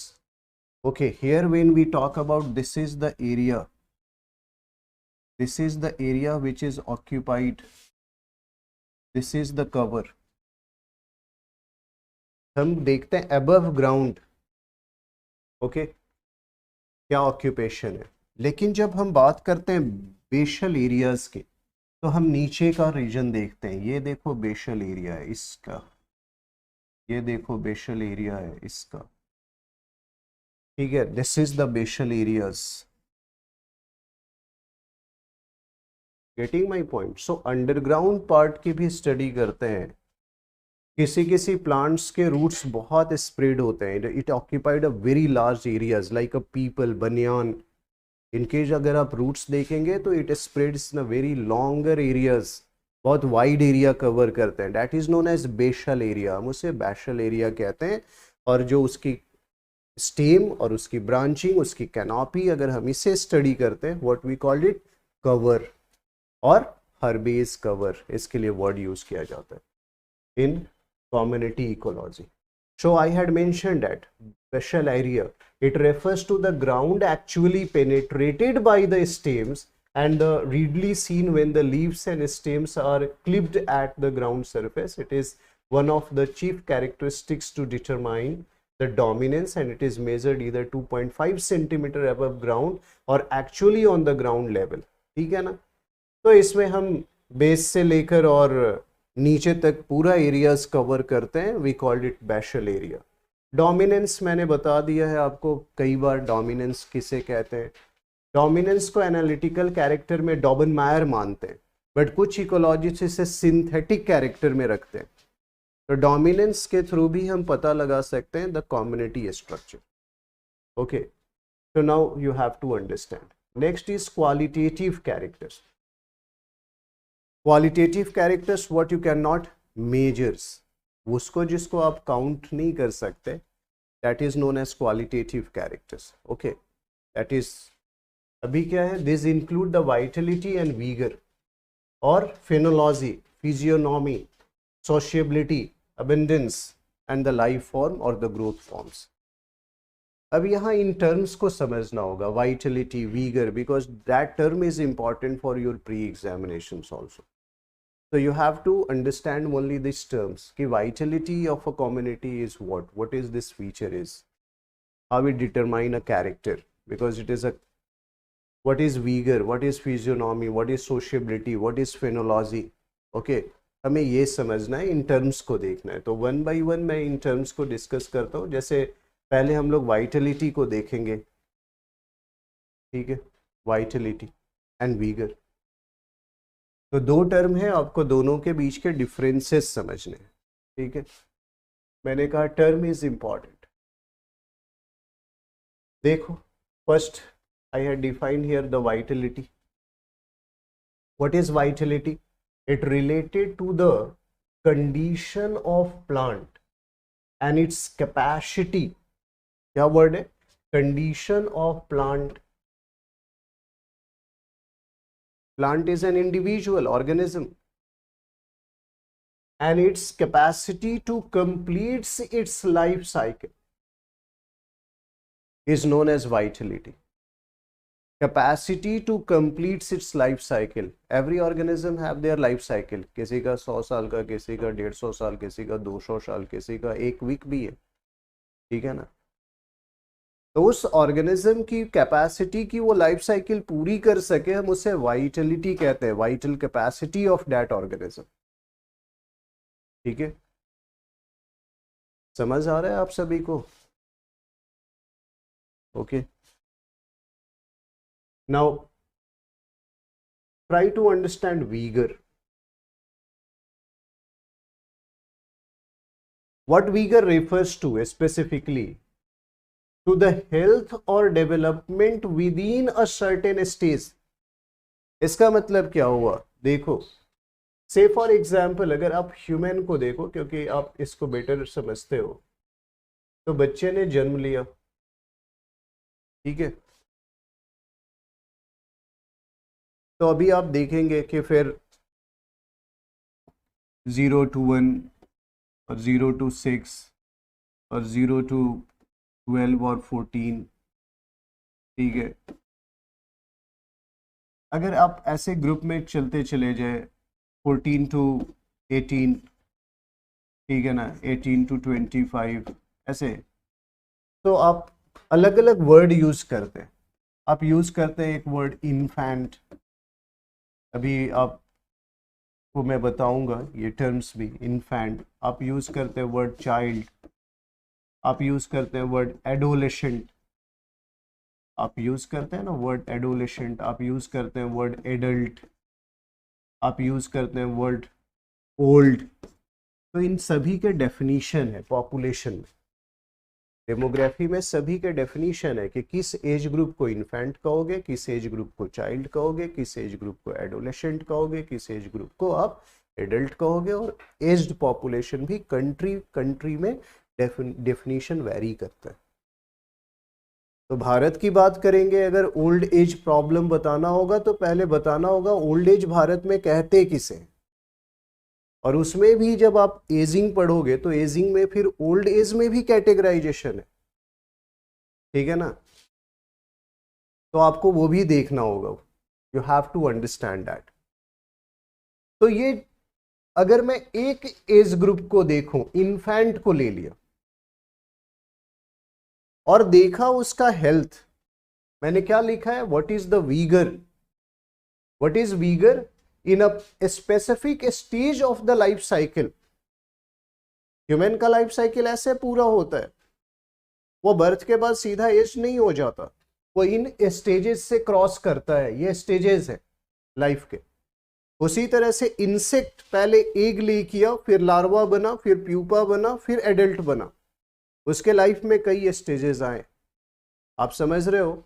Frog की लाइफ हिस्ट्री पढ़ोगे तो फ्रॉग एग ले करता है, एग से लार्वा बनता है पहले टैडपोल, और फिर टैडपोल हैच करके बनाता है क्या, मिनिएचर फ्रॉग, फिर उससे एडल्ट फ्रॉग, ठीक है।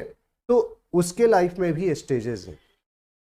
प्लांट भी देखो, सीड फिर सीडलिंग्स बनेगा, फिर उसके बाद वो ग्रो करेगा, धीरे धीरे वो प्लांटलेट्स फिर प्लांट, ऐसे वो एक दिन में ऐसा ट्री नहीं ग्रो कर जाता, उसकी भी लाइफ हिस्ट्री है। तो अभी आप क्या देखेंगे, फिर उसमें फ्लावरिंग होगी, फिर फ्रूटिंग होगा, फिर फ्रूट्स के अंदर सीड होंगे, सीड डिस्पर्शल होगा, फिर लाइफ उसकी शुरू होगी दोबारा। तो क्या होता है कि जितने भी ऑर्गेनिज्म हैं अर्थ के ऊपर, उनकी लाइफ साइकिल है।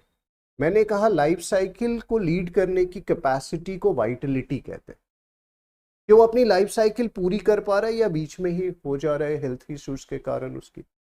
दूसरा क्या है कंडीशन, वीगर का मतलब है, अब जब एक स्टेज पढ़ोगे, उस एक स्टेज में वो उसका रेट ऑफ सर्वाइवल डिपेंड करेगा उसके वीगर के ऊपर, उसके हेल्थ के ऊपर। Infant mortality rate earlier in India is high. Why? Because health scenario was poor in India. But now, as you know, that institutional delivery increases in India. Hospitals बन गए, facilities आ गई, और आपको पता है कि government also create awareness, they also recruited ASHAs, ठीक है ना, एक्रीडेटेड सोशल हेल्थ वर्कर्स, जो जा रही हैं गांव गांव, लोगों को कह रहे हैं हॉस्पिटल आओ, इंस्टीट्यूशनल डिलीवरीज कराओ, ठीक है। दूसरा है vaccination is free in a government hospital, in the private hospital it is very costly, उसके प्राइसेस 1000-1500 है, तो गवर्नमेंट फ्री दे रही है वैक्सीनेशन, टीका बच्चों को। उससे क्या हुआ, चाइल्ड मोर्टेलिटी और इन्फेंट मोर्टेलिटी रेट क्या हो गए, कम हो गए, डेथ रेट कम हो गए, हेल्थ इंप्रूव हो गया, ठीक है। पुअर वुमेन को गवर्नमेंट क्या कर रही है, support nutrition also, iron pills during the pregnancy period government दे रही है ना, free of cost.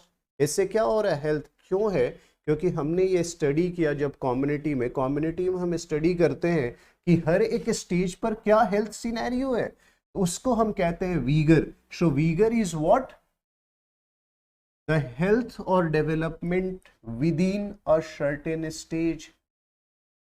So these are the certain stage, these are the different stages. इसमें जब हम हेल्थ कंडीशन देखते हैं, whether they properly grow in that condition और not, that also determine community. नहीं डिटरमाइन करेगा भाई. कम्युनिटी लार्जर तब बनेगा ऑब्वियसली जहां हेल्थी ग्रोथ हो, जहां वाइटलिटी भी इंपॉर्टेंट है कि कंप्लीट करे स्पीसीज अपनी लाइफ साइकिल, और ये भी इंपॉर्टेंट है कि हर एक स्टेजेस में उसको प्रॉपर हेल्थ कंडीशंस मिले या न्यूट्रिशन मिले. ठीक है. So you have to understand these two words, vitality and vigor, and you must differentiate it because lots of people get confused in these terms. Okay. Now,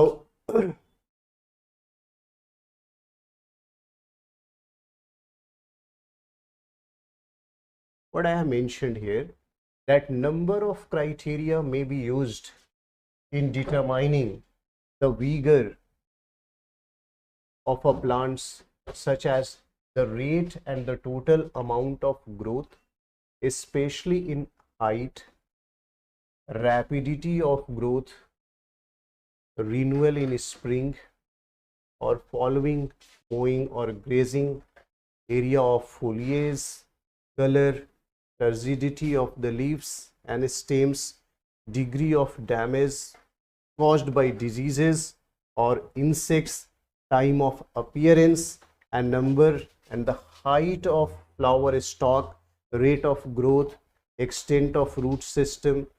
कैसे पता लगेगा Uyghur का?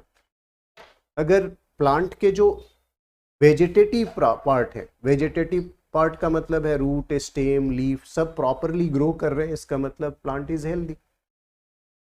आपको कैसे पता लगता है कि अच्छा आपका प्लांट इन्फेक्ट हो गया? पता चल रहा है कि प्लांट ग्रो कर रहा है, उसमें फ्रूटिंग नहीं हो रही है, उसमें फ्लावरिंग नहीं हो रहा है, उसमें लीफ के साइजेस अप्रोप्रिएट ग्रो नहीं कर रहे हैं. फिर आप क्या कहते हो? लगता है कि जैसे कोई बीमारी लग गई. What does it mean? उसका वीगर इफेक्ट हो रहा है. ठीक है ना. सीडलिंग्स की साइज, अगर सीड से सीडलिंग्स निकला, प्लांटलेट्स निकला, आपने एक्सपेक्ट किया था कि 15 दिन में इतनी ग्रोथ होनी चाहिए, नहीं होता तो आप समझने लगते हैं या आपको डाउट होने लगता है there may be some pest has attacked over that, और may be there is a fungal growth, और may be there is a lack of nutrients. आप कहते हैं थोड़ा खाद दे देना चाहिए. आपने देखा पत्तियां पीली होने लगी कम एज में ही, तो आपने क्या देखा कि अच्छा कुछ ना कुछ तो न्यूट्रिशन प्रॉब्लम है या वाटर सप्लाई में प्रॉब्लम हो रहा है, यानी उस स्टेज में जो उसका प्रॉपर हेल्थ होना चाहिए वो नहीं है. तो आप कैसे आइडेंटिफाई करोगे वीगर को? तो वही मैंने यहां बताया. उसको देखने के लिए हम क्या करते हैं? हम देखते हैं कि उसकी हाइट प्रॉपर ग्रो कर रही है कि नहीं, उसमें फोलिएज यानी लिफ का ग्रोथ हो रहा है कि नहीं, और लिफ जो है वो मुरझाया हुआ है क्या, ड्राई हो रहा है क्या, कि टर्गिड है, स्ट्रेट है, क्योंकि उसके अंदर वाटर फ्लो होता रहेगा, टर्गिडिटी देता रहेगा. वो लीफ, फ्रेश लीफ तोड़ते हो तो आप देखते हो ना. ठीक है. और वही थोड़ी देर छोड़ दो, 1 घंटे, तो क्या होता है? दैट गेट लूजेंड, टर्गिडिटी लॉस करने लगता है वो. बात समझ रहे हो? क्योंकि उसमें सप्लाई ऑफ वाटर क्या हो गया, रुक गया, आपने तोड़ के रख दिया उसे. ठीक है. तो हम कैसे पता कर सकते हैं वीगर को? बाहर से देखकर कैसे पता लगेगा कि the affected, now this community is, now this species is affected in this community. हम किसी स्पीसीज के इंडिविजुअल को देख रहे हैं कम्युनिटी में, उसके वीगर को कैसे पता करेंगे? उसके हम स्टेम के ग्रोथ को देखकर, उसकी हाइट को देखकर, उसके फ्लावरिंग को देखकर, इन्फ्लोरेसेंस को देखकर, फोलिएज यानी लीफ की साइज को देखकर, ठीक है, या टर्गिडिटी को देखकर.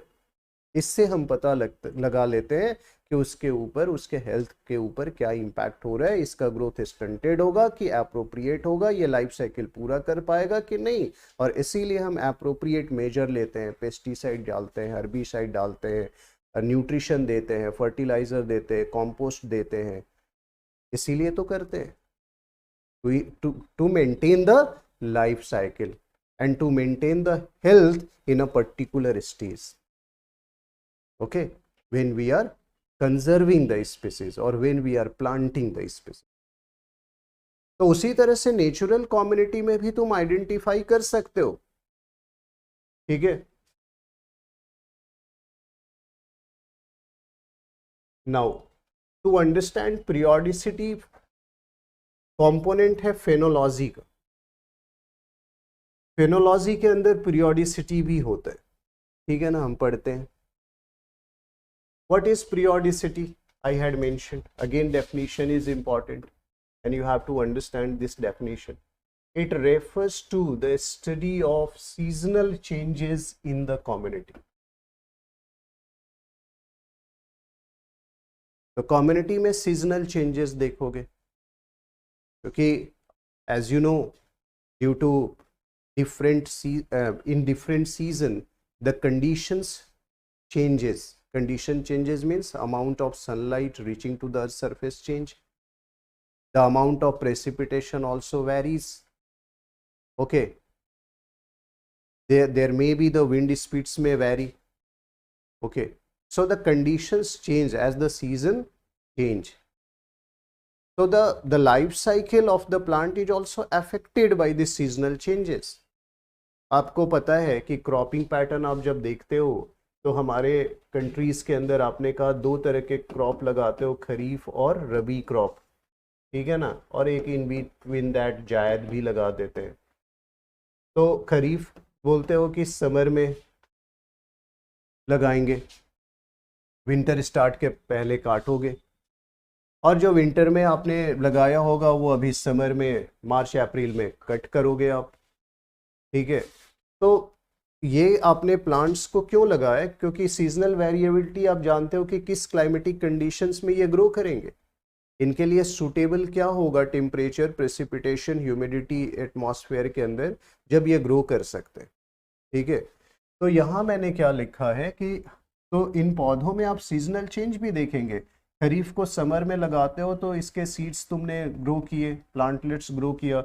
अगर पैडी का कल्टीवेशन करते हो तो अभी एक फार्मलैंड लोगे, उसमें वाटर लॉग कंडीशंस क्रिएट करोगे, उसमें सीड्स डालोगे, प्लांटलेट ग्रो होंगे, उसको ले जाकर तुम फार्म में लगाओगे, फिर उसके साइजेस बढ़ेंगी, ग्रो होगा, ठीक है। और राइपन करने के लिए हायर टेम्परेचर चाहिए, लेकिन हार्वेस्टिंग के समय लो टेम्परेचर, आप उस समय काट लेते हैं उसको, ठीक है। तो आप क्या देखते हो? Seasonal variation. लेकिन एक तो ये तो एनुअल है कि आपने एक ही साल में इसकी लाइफ साइकिल पूरी हो गई, पर कुछ प्लांट हैं जिसकी एक साल में लाइफ साइकिल पूरी नहीं होती, कई साल प्लांट्स रहते हैं। तो दो तरह के प्लांट हैं, एक तो एनुअल है, एनुअल प्लांट का मतलब है एक ही साल के अंदर उसकी लाइफ साइकिल पूरी हो गई।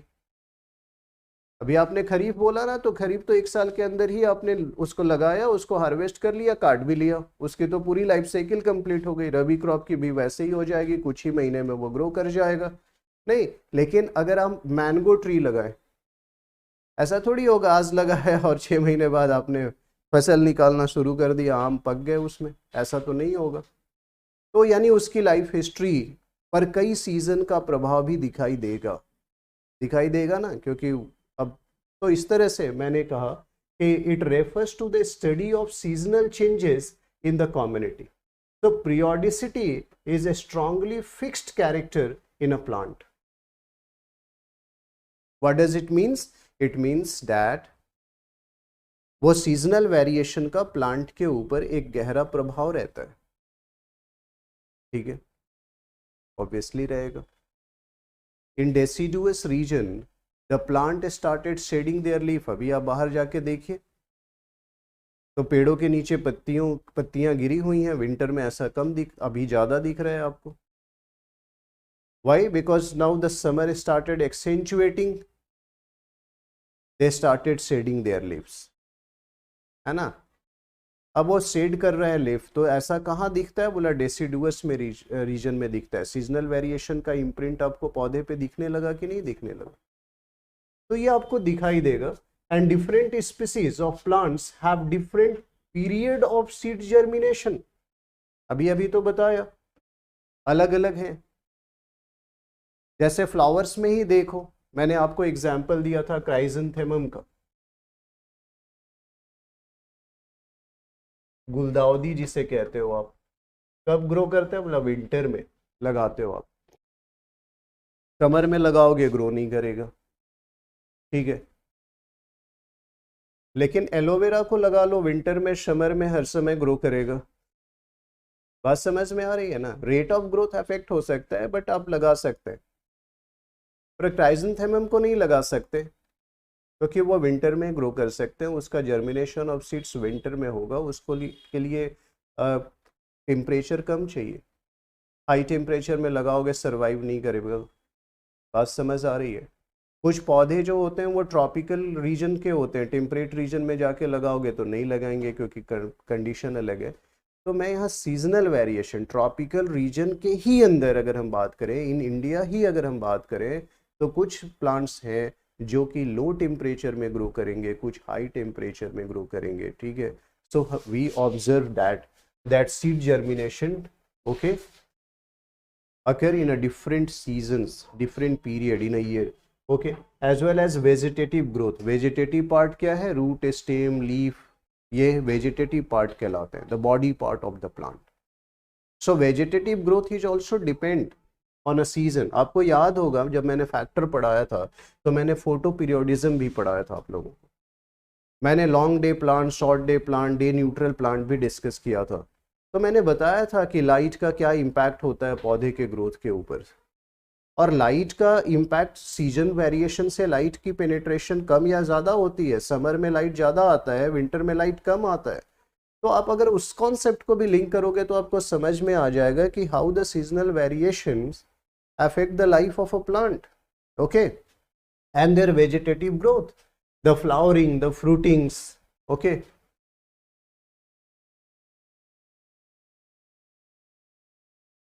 बोला अंगूर कब मिलता है आपको मार्केट में? हाँ,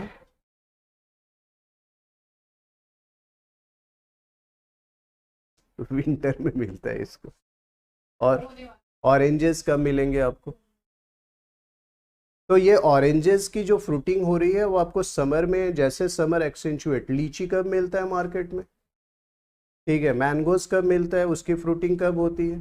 तो आपने क्या देखा कि thus when you look at the fruiting pattern of the plant, some fruits ripen and grow in a summer season. Watermelon कब मिलेगा आपको? मतलब विंटर में वाटरमेलन तो नहीं मिलेगा आपको, नहीं, समर में मिलेगा क्योंकि उसकी फ्रूटिंग उसी समय होती है। तो मैंने कहा वेजिटेटिव पार्ट जो होता है एक डेफिनिट कंडीशंस में ग्रो करते हैं, तो पीरियोडिसिटी डिटरमाइन होता है, ठीक है ना, उसको हम स्टडी करते हैं। That is another feature, okay, which determine a structure of a community. Determine करेगा ना भाई, फ्रूटिंग होगा तो फ्रूट्स के अंदर सीड्स होते हैं, सीड डिस्पर्शन होगा तो फिर ग्रोथ होगा प्लांट का। समझ में आ रहा है? नेचुरल साइकिल में यही होगा ना कि फ्रूट्स के अंदर सीड्स होते हैं इन एंजियोस्पर्मिक प्लांट्स, और सीड्स का डिस्पर्शन होगा तो नए प्लांट्स ग्रो करेंगे, ठीक है। So study of the date and time of these events is termed as phenology. Phenology क्या है? Study of date and time of these events means flowering, fruitings, growth of the plants, okay, it is known as phenology। so phenology is the calendar of events in the life history of a plant। simply क्या कह सकते हैं, what is phenology? if someone is asking you, it is the calendar of events। आपको जब आप phenology study करते हैं तो प्लांट्स का पूरा स्टडी करते हैं, सीडिंग से लेकर उसकी लाइफ हिस्ट्री तक, कैसे सीजनल वेरिएशंस में उसके वेजिटेटिव इन्फ्लुएंसेस हो रहे हैं, ठीक है ना, यानी उसके स्टेम के ग्रोथ, रूट्स के ग्रोथ, लिप्स के ग्रोथ, फ्लावरिंग, फ्रूटिंग्स, इन पर क्या प्रभाव पड़ रहा है, इसकी पूरी एक चार्ट्स बना सकते हैं। जब बनाते हैं, स्टडी करते हैं, मुझसे फेनोलॉजी का, उससे हमें क्या पता लगता है? फेनोलॉजी से पीरियोडिसिटी का पता लगता है कि किस पीरियड में इस पौधे में फ्रूटिंग होती है, उसके पहले कब फ्लावरिंग होगा। तो आप जाकर देखिए, जो फार्मर्स कम्युनिटी है, जो वेजिटेबल वो ग्रो करते हैं, दे बेटर अंडरस्टैंड द फेनोलॉजी। अगर वो फेनोलॉजी नहीं समझते तो वो पौधे लगा ही नहीं पाते, क्योंकि जो उनका फ्लावरिंग होगा समर में तो वो विंटर में लगाएंगे, इंतजार करते रहेंगे तो खेती हो गई, फिर नहीं हो पाएगी। उसी तरह जो ऑर्चर्ड फार्मिंग करते हैं, जो हॉर्टिकल्चरल एक्टिविटी करते हैं, उन्हें पता है कि ये प्लांट को कब लगाया जाए, तो कैसे ग्रोथ करना है, यानी कब इसकी साइकिल कंप्लीट होगी, ठीक है, 2 साल 3 साल, और किस सीजन में ये हमें फ्रूट्स देगा, उस समय वो प्रॉपर केयर करेंगे उसके ग्रोथ के ऊपर, ठीक है। सो phenology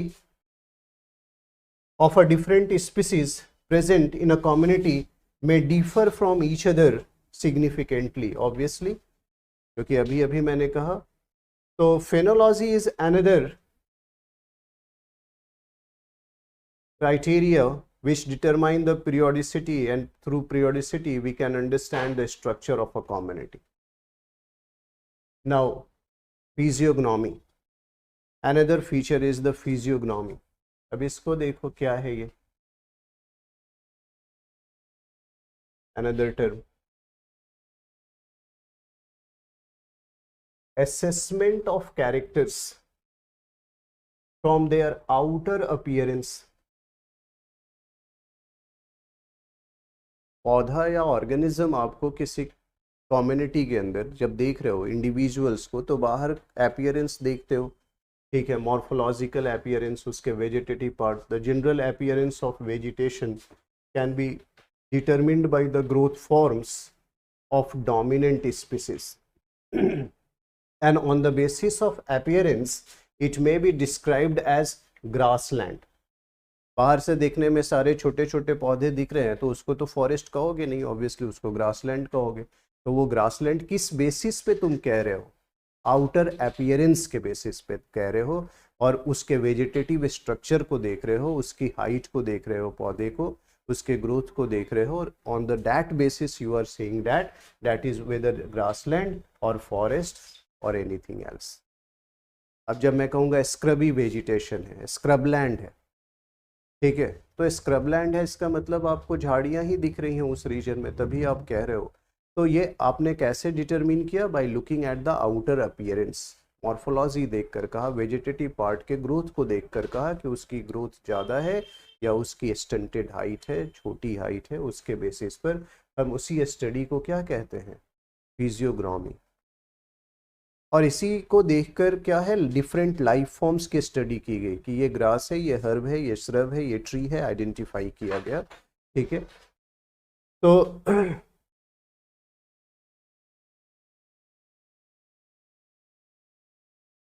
now another feature in community is sociability. क्या है ये?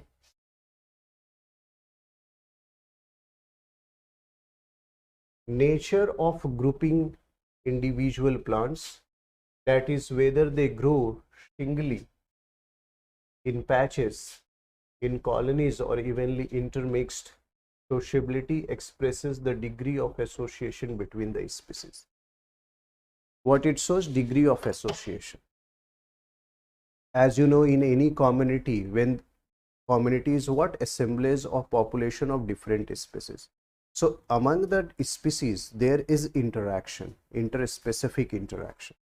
Species compete for resources, but उसके बावजूद भी when you move to the grassland areas there are different variety of grasses grow. When you move to the forest area different species of plants grow. How it possible? Due to sociability. एक grow कर रहा है, nutrition ले रहा है, तो दूसरा भी ग्रो कर रहा है, उसको भी न्यूट्रिशन मिल रहे हैं. They are interacting in such way.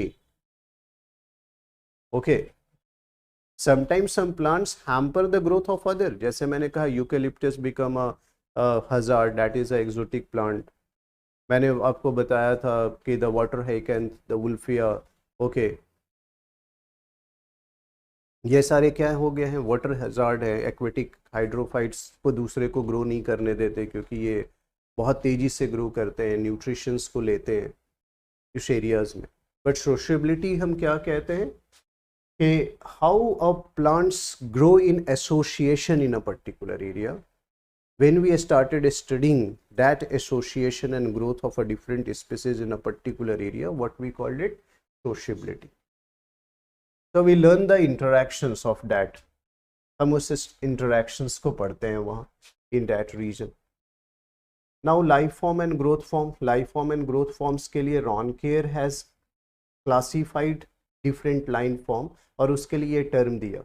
Phanerophytes, chemophytes, hemicryptophytes, cryptophytes and therophytes. इसको मैंने टेबल में लिखा है. फिनरोफाइट्स किसे कहेंगे? ये देखो बर्ड्स की साइज. अभी यहाँ देख लेंगे तो ये बेटर समझ आएगा.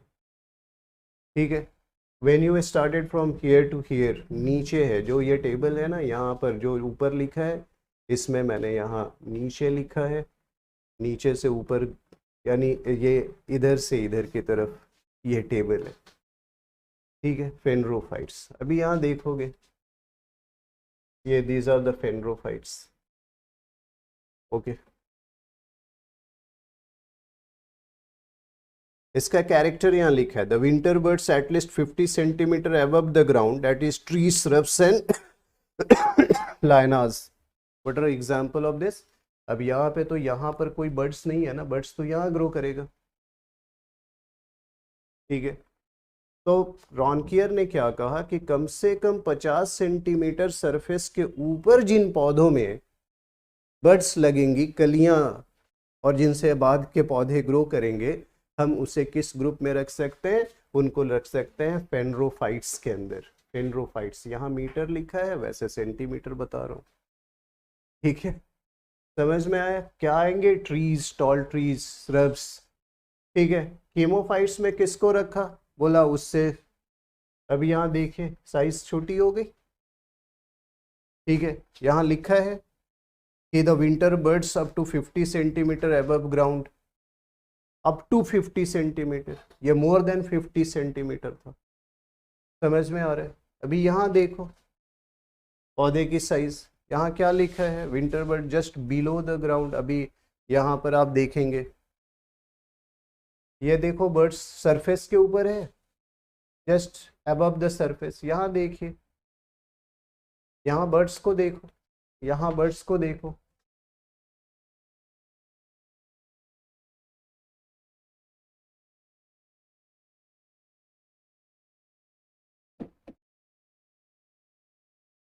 जी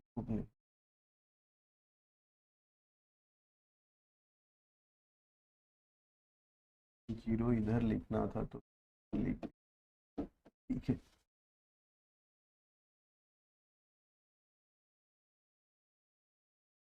देखो यहाँ, और ये देखो, ये ऑलमोस्ट सरफेस हो गया, ये देखिए,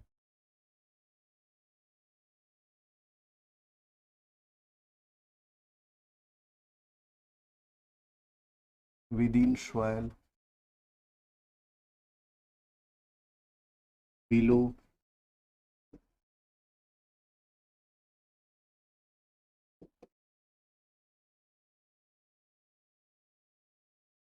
और इन सॉइल यहाँ लिख सकते हो विदिन की जगह। अभी मिट्टी में है, अभी मिट्टी के भी नीचे चला गया बर्ड्स, अब समझ रहे हो कि नहीं? अभी मिट्टी से नीचे और नीचे चला गया, और ये तो हाइड्रोफाइट्स है। तो इन्होंने डिफाइन किया इस तरह से ग्रोथ फॉर्म्स को। These are the growth forms, what are? Phanerophytes, chamaephytes, hemicryptophytes, cryptophytes और जियोफाइट्स एंड थ्रियोफाइट्स, ठीक है। 50 सेंटीमीटर से ज़्यादा ऊंचाई पर सरफेस के, ग्राउंड के अगर बर्ड्स हैं, और फिर उससे डेवलपमेंट हो रही है नेक्स्ट जनरेशन ट्रीज की, वैसे पौधे को रॉनकियर ने क्या कहा? उनको फेनरोफाइट्स कहा। इसके अंदर उन्होंने कहा ट्रीज हैं, श्रब्स हैं, ठीक है। फिर बोला कैमेफाइट्स किसे कहते हैं? जिनकी बर्ड्स जो है वो ग्रो करते हैं 50 सेंटीमीटर तक, उससे ऊपर नहीं, ठीक है। तो इसे कैमेफाइट्स में रखते हैं, स्मॉल श्रब्स एंड हर्ब्स। फिर बोला हेमीक्रिप्टोफाइट्स, सॉइल सरफेसेस के पास ही बर्ड्स ग्रो करने लगता है, ठीक है। तो मैंने कहा इसके अंदर क्या रखोगे? इसके अंदर ऐसे प्रोस्ट्रेट श्रब्स को रखोगे झुके हुए, या हर्ब्स को रखोगे वेरी स्मॉल। फिर बोला क्रिप्टोफाइट्स और जियोफाइट्स, सॉइल में, मिट्टी के ऊपर जो है, यहाँ पर क्या होगा? ऐसे पौधे जैसे राइजोम, जैसे हल्दी का पौधा मिट्टी के अंदर ग्रो करता है, जैसे बल्ब यानी प्याज कहाँ बताया, या गार्लिक कहाँ बताया, मिट्टी में ग्रो करता है। ये किसके एग्जाम्पल हो गए? ये क्रिप्टोफाइट्स के एग्जाम्पल हो गए, ये जियोफाइट्स के एग्जाम्पल हो गए। Geo means earth, okay. Then therophytes, अब कुछ सीड्स अंदर ही रहते हैं हमेशा, समर में मैंने बताया था ग्रासेस की सीड्स अंदर ही रहती है, लेकिन उसकी वाइटलिटी और वीगर रहता है, हेल्थ, इसीलिए जैसे ही रेनी सीजन में मॉइस्चर आता है वो ग्रो कर जाता है। ठीक है। या फिर कुछ ऐसे बर्ड्स होते हैं जो आप जमीन के अंदर निकालते जाइए, फिर वो आपको मिलेंगे हर सीजन में, वो ऐसे पड़े रहते हैं। जैसे ही उनके लिए कॉन्ड्यूसिव सीजन नहीं होता तो वो डॉर्मेंट होते हैं, जैसे ही कॉन्ड्यूसिव सीजन आता है वो फिर ग्रो कर जाते हैं। They are known as threophytes. So we find out different growth forms in the community. एक community के अंदर आपको different growth forms दिखाई देते हैं। So this is all about the quantitative analysis. ये quantitative analysis में हमने क्या देखा कि stratification, through stratification we learn the community structure. By understanding periodicity we learn the community structure. Once we have idea about the vitality and vigor, we can predict the community structure. The community structure will be larger or smaller. If the plant are able to complete their life cycle, means the community structure will be healthy and it is growing with the time. Through physiognomy, we can also understand, by looking at the different growth form, we can also predict the structure of the community, and their stratification is again very important, which determine the nature of the forest and a community. तो हम ऐसा देखते हैं, these are the features. कल की class में मैं synthetic methods को थोड़ा ब्रीफ करूंगा, उस पर ज़्यादा नहीं आता। ये बहुत इंपॉर्टेंट था जो मैंने डिस्कस किया। ये सारे टर्म्स आपके लिए इंपॉर्टेंट है because directly it appear as a MCQ in examinations. तो कल सिंथेटिक होगा और इकोलॉजिकल सक्सेशन करूंगा and community will be in. Community में लास्ट टॉपिक होगा इकोलॉजिकल सक्सेशन। सो टुमारो और डे आफ्टर टुमारो, बिकॉज शायद संडे है कल, तो हम लोग कंप्लीट करेंगे। ओके, चलो enjoy, have a nice time.